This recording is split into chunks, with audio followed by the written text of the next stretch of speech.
백악관을 뒤흔든 28세 해군 대위의 이야기. 1. 한 장의 편지. 워싱턴 D.C. 백악관에 한 장의 편지가 도착합니다. 수천 통의 서신이 매일 도착하는 이곳에서 한 장의 편지가 유독 눈길을 끌었다. 고위 관료도 정치인도 아닌 28세의 젊은 해군 대위가 보낸 것이었다. 그의 이름은 엠마 콜드웰. 대통령님, 제 개인적인 문제가 아닙니다. 묵묵히 헌신하는 이들을 위해 해야 할 이야기가 있습니다.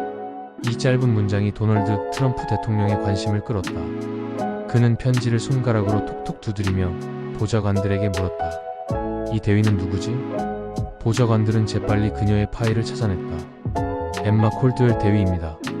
28세, 해군사관학교 수석 졸업, 22세의 장교 임관, 26세의 지휘관이 된 최연소 대위 중 한 명입니다. 이력은?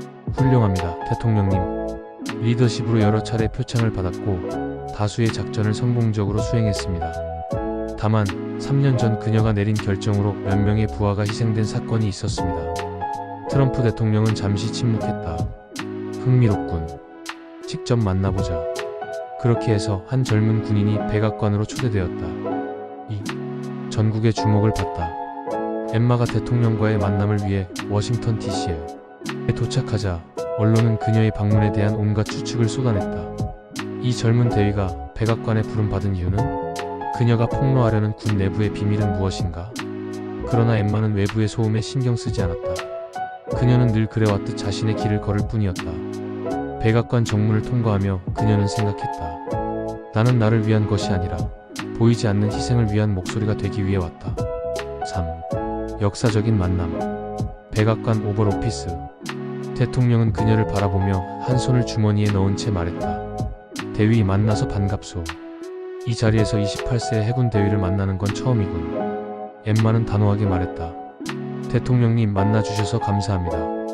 트럼프는 의자에 기대며 물었다. 편지에서 말한 묵묵히 헌신하는 이들이란 누굴 말하는 거지? 엠마는 심호흡을 했다. 그리고 거침없이 말을 이어갔다. 우리는 영광과 승리만을 기립니다. 하지만 아무도 우리가 감당해야 하는 무게에 대해 말하지 않습니다. 트럼프의 표정이 단단해졌다. 희생에 대한 이야기군. 엠마는 고개를 끄덕였다. 어떤 희생인가? 그녀는 손을 꼭 쥐었다. 이 순간을 위해 그녀는 수없이 연습했지만 이 이야기를 할 때마다 목이 메었다. 3년 전 저는 작전을 수행했습니다. 예상치 못한 변수 하나로 작전이 어그러졌고 제 절친한 친구이자 동료였던 제이크 카터 중위가 그날 사망했습니다. 방 안이 조용해졌다. 트럼프는 그녀의 눈을 바라보며 낮은 목소리로 물었다. 아직도 그날을 잊지 못하는가?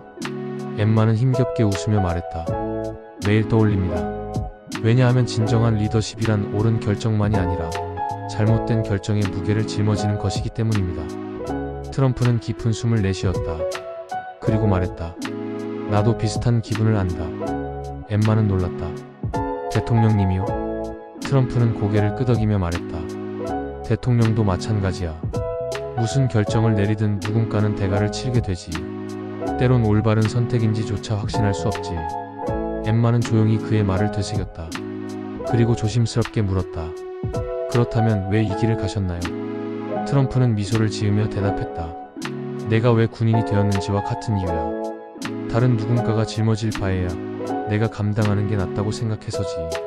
그 말을 듣는 순간 엠마는 깨달았다. 그가 이 말을 하는 이유를. 4. 전국을 향한 연설.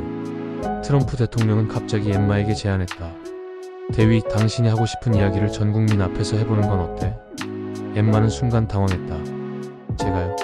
지금 여기서 하는 이야기만으로도 엄청난 주목을 받고 있는데. 트럼프는 어깨를 으쓱했다. 당신이 원하는 건 말뿐인 회의가 아니잖아. 이야기를 전국에 전하고 싶다면 직접 이야기하는 게 낫지 않겠어? 그녀는 깊이 고민했지만 결국 결심했다. 알겠습니다. 하겠습니다. 그리고 다음날 백악관 기자실에서 엠마 콜드웰 대위는 미국 국민 앞에서 연설했다. 미국은 영웅들을 사랑합니다. 우리는 훈장을 받은 이들을 축하하지만 돌아오지 못한 이들에 대해서는 이야기하지 않습니다. 그리고 돌아왔지만 영원히 무언가를 잃어버린 이들에 대해서도 말하지 않습니다. 전국이 숨을 죽였다. 그녀의 메시지는 단순했다. 진정한 리더십은 희생을 마주하는 용기이며 우리가 영광만이 아닌 책임을 기억해야 한다는 것. 그 연설이 끝난 후 엠마는 알게 되었다. 그녀의 사명은 이제 단순한 연설이 아니라 변화를 위한 움직임이 되었다는 것을.